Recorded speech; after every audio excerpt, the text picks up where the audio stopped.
Dans cette vidéo que vous allez voir, le frère va faire un développement très important sur le cas de Guillaume Soro, Charles Blé Goudé et Simone Hervé Gbagbo.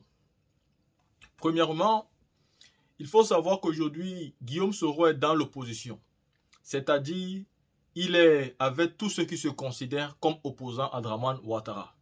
C'est-à-dire, même avec le PPACI, il est, parce qu'il est opposant. Mais il faut bien comprendre la nuance. Il est avec des opposants, mais il n'est pas avec Gbagbo de manière idéologique. Soro Guillaume ne peut pas être idéologiquement avec Gbagbo. Ni aujourd'hui, ni jamais. Parce qu'ils n'ont pas une même idéologie de la chose politique. Il y a un qui est prêt à porter les armes pour nuire à son pays. Il y a un qui veut tout avoir de manière démocratique. Ça veut dire, même s'il veut manifester, il demandera au peuple, dans toute la légalité possible, de manifester. Et c'est seulement la force populaire qui fera donc craindre son adversaire. C'est ce que vous devez d'abord savoir. Mais le président Laurent Gbagbo, à chaque fois où il a un micro devant lui, il ne cesse de demander à M. Alassane Dramane Ouattara de laisser rentrer Guillaume Soro. Et le président l'a déjà dit, il ne le fait pas parce qu'il aime beaucoup Guillaume Soro ou bien parce qu'il est en manque de Soro. Il le fait parce que la loi ivoirienne dit qu'aucun Ivoirien ne doit être contraint à l'exil. Vous ne pouvez pas être transformé en apatride, pourtant vous avez un seul pays. Et donc le président Laurent Gbagbo veut juste qu'on respecte la loi. Ce n'est pas parce qu'il est copain-copine avec Soro, non. Aujourd'hui, ils sont tous dans l'opposition ensemble. Mais ça ne veut pas dire qu'idéologiquement, ils sont ensemble. Ils ne peuvent jamais l'être. Mais vous devez aussi savoir qu'à côté de ça, il y a des alliances non idéologiques. Pour faire partir un tyran, par exemple, nous avons souvent besoin de faire des alliances non idéologiques. Des alliances qui ont juste pour but de mener un petit combat précis pour un objectif précis. Et c'est dans cette même logique que dans des années antérieures, le président Laurent Gbagbo a eu à faire une fois alliance avec M. Alassane Dramane Ouattara. Ce n'était pas idéologique, jamais de la vie. C'était juste pour un petit principe. Et donc vous pouvez être ensemble dans l'opposition. Mais ça ne veut pas dire que vous êtes ensemble dans l'idéologie. Parce que les idéologies se diffèrent totalement. Et nous connaissons tous l'idéologie du PPACI qui n'a rien à voir avec l'idéologie du GPS. L'idéologie du GPS est beaucoup plus proche de l'idéologie de M. Dramane Ouattara. C'est eux qui ont porté les armes pour venir au pouvoir, dont leur idéologie est connue. À côté de ça, vous avez Charles Blé Goudé, qui a démontré à suffisance alors qu'il était encore à la CPI, qu'il était contre le président Laurent Gbagbo. Parce que tous ceux qui partaient voir M. Charles Blé Goudé, quand ils sortaient de là, ils avaient un discours, c'est-à-dire irresponsable à l'endroit du président Laurent Gbagbo. Ils n'avaient pas du mal à manquer du respect au monument. Et on se demandait pourquoi vous allez voir Blé Goudé et en sortant de là, vous parlez mal du président Laurent Gbagbo. Qu'est-ce qui n'a pas marché? Et donc tout ceci était déjà des signes de ce que Blé Goudé devait être vraiment un traître quand il devait sortir. Et à la fin, vous avez la reine mère Simone Hervé Gbagbo, pour qui je n'ai pas envie de parler une parole ici. Donc je vais vous laisser voir la vidéo et écouter. La team écoutez et dites-moi ce que vous pensez en commentaire.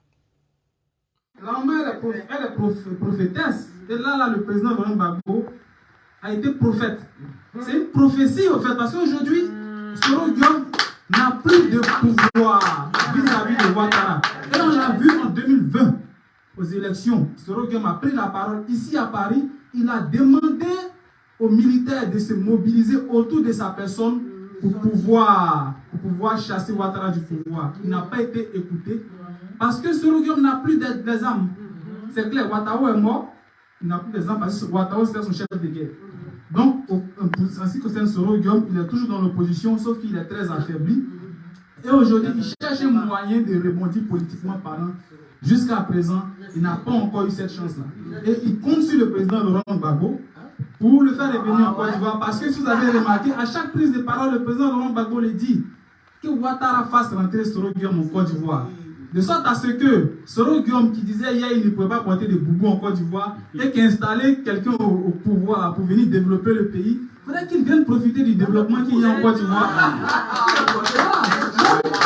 Soro Guillaume aujourd'hui est en exil, il a affaibli, mais on souhaiterait que, comme la Constitution ivoirienne le dit, aucun citoyen ivoirien ne doit justement, et donc il faudrait que Soro Guillaume rentre Et on va mener le combat pour la reconquête du pouvoir ensemble parce qu'il est avec nous maintenant. Ça, c'est le chapitre sur le Guillaume. Il est avec nous de façon formelle, maman. Quand je le dis, de façon formelle, ça veut dire qu'il est opposant avec nous maintenant. Mais du point de vue idéologique, en termes de partenariat politique, Soro Guillaume n'est pas avec nous. Il faudrait qu'il clarifie ce point.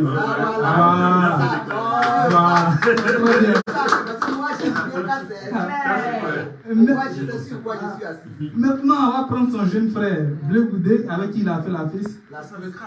Bleu Goudé était avec le président Laurent Gbagbo à la haie, à CPI. Vous avez vu, on a tous battu le pavé. Hein. Bleu Goudé, on était tous sur le terrain. Mais il y a une chose surprenante.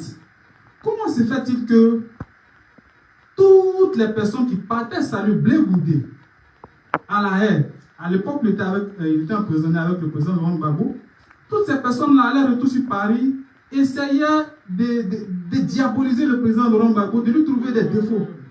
Mais ces mêmes personnes-là se retrouvent dans le froid là-bas en train de manifester pour qu'ils sortent, mais clandestinement, ces personnes-là essaient de diaboliser le président Laurent Gbagbo. Ça, c'était les prémices de ce qu'en Guinée, aujourd'hui, on considère comme la traîtrise de Bleu Goudé. Bleu Goudé est rentré en Côte d'Ivoire. Et le président Laurent Gbagbo, lors des meetings à Zopé, il dit, j'ai appris que Bleu Goudé est rentré. Mais depuis là, il faisait quoi là-bas? Ça veut dire, quand tu dis que tu es en train de mener un combat politique, il y a ce qu'on appelle le dauphin politique. Tu dis, le président Laurent Gbagbo est ton père du point de vue politique. Et il a même dit, la conclusion du président Laurent Gbagbo sera lui son introduction. Mais il n'a pas encore conclu sa carrière politique. Toi, tu es en train de faire ton développement. Parce que là, il a fini son introduction. Hein. Donc, ça veut dire que tous ces signes, analysons ça comme des éléments qui montrent que Bleu Goudé aujourd'hui, il entreprend une démarche qui n'est pas dans, on va dire, qui n'est pas celle du président Laurent Gbagbo. Dans la vision du président Laurent Gbagbo, merci.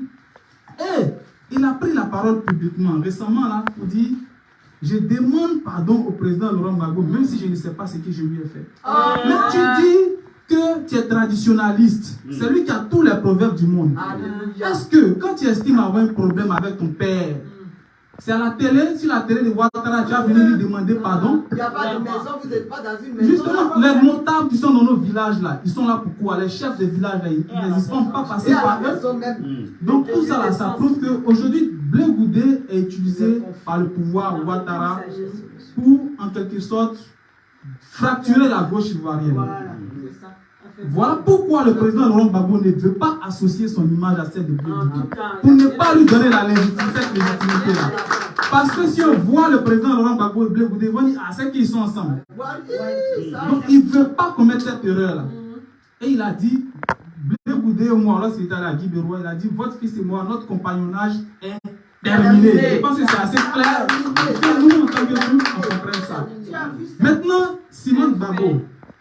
C'est sensible, en tout cas c'est un sujet. Simone et Yves. Simone et Yves. Bon, en tout cas c'est un sujet qui est très sensible. Parce que j'ai beaucoup de respect, personnellement, là je parle en tant que l'être humain, j'ai beaucoup de respect pour le combat politique qu'ils ont mené ensemble sur ces longues années. Mais à un certain moment donné, on dit, lorsque la tête est là, mais le genou ne porte pas le chapeau. Non. Donc le président Laurent Gbagbo, il dit, je rentre en Côte d'Ivoire. Et ce combat-là, je dois le terminer. Tant que vous tenez, moi je tiendrai. Il a dit, n'est-ce pas? Mais il y a eu des problèmes déjà, avant même qu'il n'entre en Côte d'Ivoire. Ça a commencé avec les élections législatives. Si vous vous souvenez, Simone Yves Gbagbo, publiquement, elle a dit qu'elle ne voulait pas que le FPI prenne part aux élections législatives.